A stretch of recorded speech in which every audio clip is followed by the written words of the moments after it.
Hey guys, Max here, and this is your daily update for yesterday, the 9th of January. It was a Sunday, of course, so markets were closed, but we still have a bunch to talk about. A strong day for crypto, some developments in Europe, and a couple other things, so let's just get right into it. So starting off with the one market that was actually open, crypto, we actually saw a pretty strong day. Across the board, most altcoins were up a couple of percent, Bitcoin was up just over 1%, and it's now sitting at just about $42,000, and Ethereum had a very good day as well. It rose almost 4% and is now sitting just below $3,200. Everywhere else, it was mostly business as usual. A few altcoins rising, some falling, but by and large, the trend was definitely upwards across the day. Of course, most markets were closed, and recently we've been talking a lot about the correlation between crypto and traditional financial markets, and how crypto is pretty much a certified risk-on asset that is subject to the same kind of behavior as tech stocks when the Fed or other central banks move in either a dovish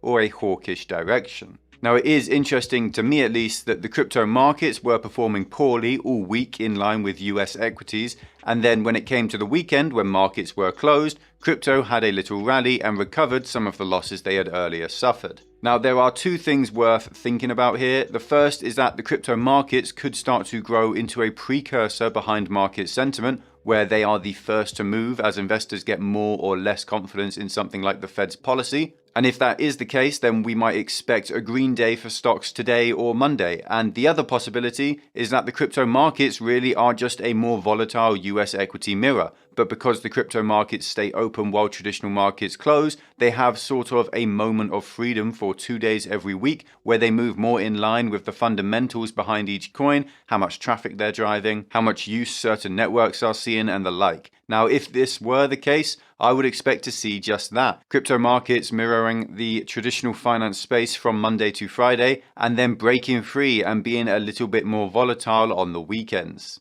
Of course, these are just random ideas that have popped up in my head after observing both markets for quite some time now. I haven't actually gone through any historical data to try and backtest any of these ideas, and to be honest, I'm probably not going to either, because I'm pretty sure this would be a monumental job. I just don't have the time for something this big right now, and I'm also not 100% sure how this could even be used as a trading strategy, if it could be used to build a profitable idea, but it is something to look out for nonetheless. Now, in US politics, Nancy Pelosi, that wretched woman, has revealed that she thinks there's an opportunity to add another coronavirus relief package to the federal legislation, apparently in complete naivety to the inflation situation that the country is currently seeing. Of course, she is a politician and really not much else. A grifter, an insider trader, and a demagogue as well. She knows that talking about an aid package like this will sell well with her potential voters. She knows that talking about stimulus checks or just handing out helicopter money will do well with her demographics. Even though in the long run, in the really long run, multiple years, it will cause those very same voters to suffer under higher inflation. Now, the craziest thing about all of this is that it's coming out after a week where everything has changed in the markets, in the bond markets and the equity markets at least, and the Fed is now widely understood to be afraid of inflation and determined to target it and bring it back down. Now, why have the Fed finally changed their minds? Who really knows? We've heard what went on in their meetings, but we don't know what's going on in their minds. But there is, of course, a decent chance that this comes amid pressure from the Biden administration to fix the problem that they caused, as Biden's polling is at all-time lows, and it's not looking good for the midterm elections. Inflation is a really difficult topic for politicians because under the surface, it's good for politicians, it's good for the government, it's essentially a secret tax that people don't see as a tax. But on the bad side, it is awful for people and people recognize it as something that causes them pain and suffering. Everyone notices when their grocery bill or their rent goes up every month. The problem is a lot of people aren't able to draw the connection between government policy and rising prices. But this time it seems that people have drawn that connection and Biden's polling is hurting as a result of that. Now, Pelosi seemingly doesn't care about this, or if she does care, maybe she's just not aware of it. Now, I'm not really sure which one of those options is worth, but hearing her spout this utter nonsense about another coronavirus relief package is hardly surprising at all. Now, JP Morgan over in the US, of course, is trying to quell market fears as well, and they've come out claiming that equities can live in harmony with rising interest rates. Now, Why are they saying this? Well, of course, they want to calm markets down. They want investors to be easygoing, to keep their money in the markets, to keep their money in with JP Morgan, and keep asset prices high and keep everyone rich. Now, is what they're saying at least correct?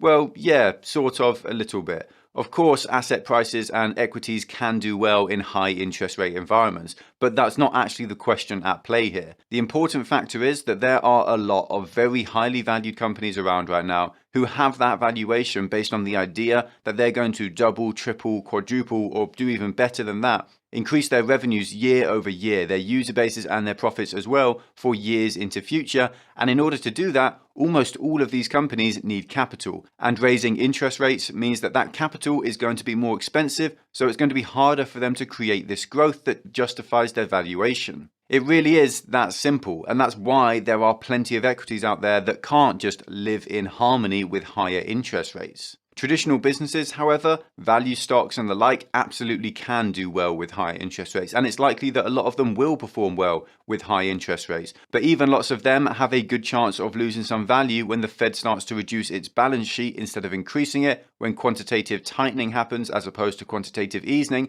and the entire investing market takes a turn. Now, in European news, there is a lot of concern emerging about all this talk of sanctions against Russia should they invade Ukraine, and it's really not too surprising at all. Who would have thought that a bunch of countries who are unwilling to adequately fund their own armed forces to defend their borders wouldn't really care if another sovereign state was invaded instead? Now, lots of European countries really do deserve an awful lot of flack here. There's an awful lot of hate directed from Europeans towards the American military, but if it weren't for that military and Americans' willingness to fight on our behalf, we would all have been speaking Russian for decades now. Personally, I think this has all gone too far. Ukraine 100% needs to be defended, even if they never join NATO. Appeasement doesn't work. It didn't work against Hitler, and it won't work against Putin either. Sometimes diplomacy has to take a harsh turn, even if it might cost you a little bit of money, as sanctions impact trade with your enemy. Now, in decentralized finance versus centralized finance news, another swing has been made by a bank against the world of crypto, and this time it's in Europe, as the bank UniCredit has announced they will report anyone who tries to send money to a crypto exchange and that their account will be terminated and shut down. So first of all, who are they going to report their customers to?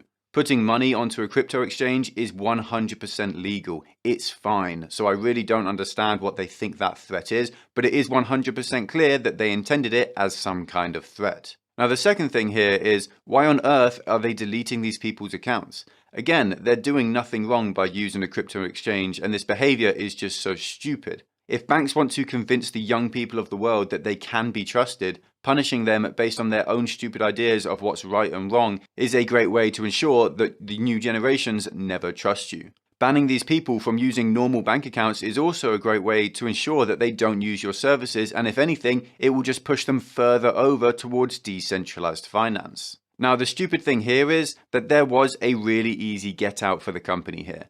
This policy that they claim to have isn't even written down anywhere, they just created it out of thin air, which is a little bit ridiculous to say the least. Now, I've been pretty clear, I think, in my position that decentralization is good for the world, good for humanity, and that it is progress, and this is a prime reason why. A bank, a business that ought to have no authority over any individual, is trying to threaten their customers in order to stop them moving over to a competitor. This 100% ought to be illegal, but there's no chance of that happening because our governments are held ransom by lobbying interests, and the finance world is a big part of that. Now, at the very least, I do hope people who use this bank account, they change. End your bank account. Stop doing business with this company. Stop doing business with UniCredit and with companies who hate you and vote with your wallet. Unfortunately, I don't have an account with them to cancel, but if I did, I would. A few years ago now, I actually went out of my way to end my banking relationship with HSBC because I wasn't happy with their dealings in China, and voting with your wallet is the best way to institute change in our democracies, in my opinion. If you believe in something strongly, put your money where your mouth is and change your behavior. Unsubscribe from a business who works in a way you don't like. Stop buying food with plastic packaging if your mission is to stop polluting in the oceans. Cycle to work instead of driving if carbon emissions are the things you hate most. We all have our own goals, aims, and crusades, and they're never going to line up perfectly with everyone else's, but they don't have to. Enough of us just need to think about where we're actually putting our money, and we can institute real change. Now, I know it often seems like I'm very anti-crypto, but the truth is I'm incredibly bullish on the technology as a whole, and I'm 100% behind the missions of projects like Ethereum and Cardano. It just so happens that I think prices of almost all crypto assets are going to go down in the short term over the next couple years. Now, believe me, when they do drop, I will buy right back in again. Now, speaking of new forms of money, Apple could be moving into that sphere with an improvement on Apple Pay, which is already hugely successful. They could move into Apple Cards, Apple bank accounts, and more, and this really shouldn't be too surprising. Big tech has been branching out into other areas for years now, and it's only been happening quicker more recently. This does, however, increase the likelihood for antitrust action against big tech and Apple in particular. Obviously, there aren't any super apps in the US or Europe, but look at the impact a company like Grab has in Southeast Asia, and it's easy to see why a government might want to split a company like that up on grounds that they just might be a monopoly. Now, this is, of course, going to be very dependent on how policy in the US evolves, but should Republicans start winning again, the midterms and maybe even the presidency, then I wouldn't be at all surprised to see a huge shift of power, especially after everything that happened between Trump and the major social medias at the end of his presidency. Now, on a completely random note, Grab, the super app from Asia, went public a few months ago, and I've been watching its price with great interest. It's a company that I'd love to own because it just has such huge prospects for growth, and I think it's seriously underappreciated on the tech side of things here on YouTube or just in US markets in general. So I would love to be an investor. I'm just not quite happy with the valuation yet, but every day when the price goes down, I feel great because I'm getting closer to that buy-in point. Now, we have spoken a lot about bond yields over the last week, basically because it's been a really visual shift of market sentiment and what the market's going to do over the next year, and it all happened very quickly, and it put to bed some arguments as well, most of which were something along the lines of inflation isn't real because bond yields are low.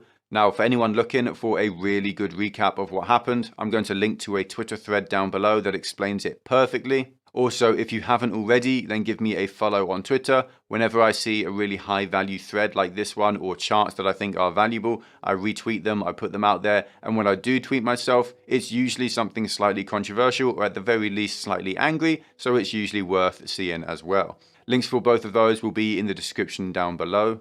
Now, there is also a lot of talk about Djokovic and the discrimination against him by the Australian government, but I'm not really sure how many of you would actually be interested in hearing my thoughts on that. It's not really finance or investing related at all, but let me know if you want that covered, and when we see maybe a conclusion to that event and the saga, maybe I'll give you all a recap and tell you what I think of the whole situation. Now, that is it for the day. I'll see you all again tomorrow. If you enjoyed this video, then leave a like and a comment to bless the YouTube algorithm. If you want more content like this, then check out our Patreon and join our community of investors. You get access to our Discord, loads of exclusive content like insight into my portfolio and buy and sell alerts for all my own investments. There's a link in the description to masterworks.io, a site that allows you to buy fractional shares of art from world famous artists like Banksy, which can be a great way to diversify your portfolio with non-market correlated assets. It's completely free to sign up, you don't have to buy anything, you don't have to hand over any card information, so if that sounds interesting then make sure to check it out. There's also of course a link in the description to BlockFi, which will give you up to $250 in free Bitcoin when you use it. You can also get 9% interest on stable coins like the USDC, which is a far higher rate than you get from any savings account these days.